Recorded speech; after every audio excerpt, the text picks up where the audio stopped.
data has never won a single argument in my entire career, ever. Like, the data is pretty much bad everywhere. Like I've never had a company where, like, our data is just so fantastic. We get all the right answers because it all flows perfectly here, right? Almost always you're going to be having some sort of gut feel or gut reaction here, right? So you got to have a perspective, rolling out a new product or service.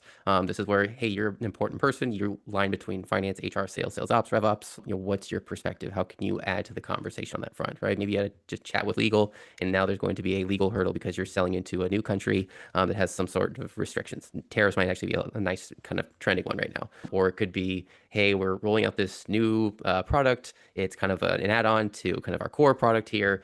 Work with the pricing team. How would we want to try this as an incentive, right? So now you kind of work with the pricing deal desk team, right? There are a few things that you can do to be pretty active in those conversations. But again, if you truly believe these are not good ideas, you have to say so, right? Again, that might be hard to do, and you don't want to like make the CEO think they are not very good at their job, or whichever executive is pitching you the idea. It's important to kind of meet them where they are a bit, but be vocal.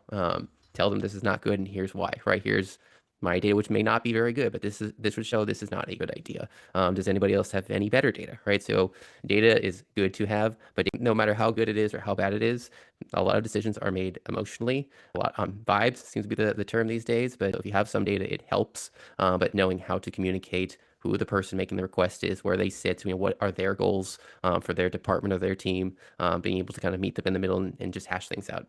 I love your answer, Ryan. I completely agree. And the only thing I would say that from a personal experience that I had that really shaped my thinking around this situation where, we never have the data we need, all the data, right? There's always something going on. Many years ago, I had a business leader.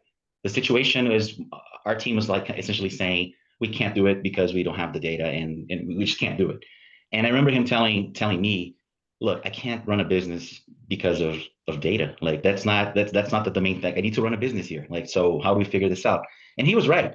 It's true. I think we were right too. I mean, yes, we did not have the data.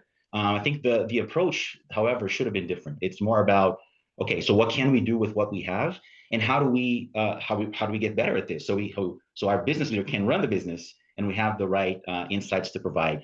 So it's never about just stopping there and kind of doing with what you can, but also about progressing and never letting a system or data quality or whatever it is prevent you from evolving and running the business. Just work to fix it. I know it sounds simple and it's not, right? It's hard and it may take some time, but don't dismiss that. Like you can't continue to operate under an environment where you keep saying no just because you don't have the structure. Go do what you can now and work to fix the structure, because that's how you run the business.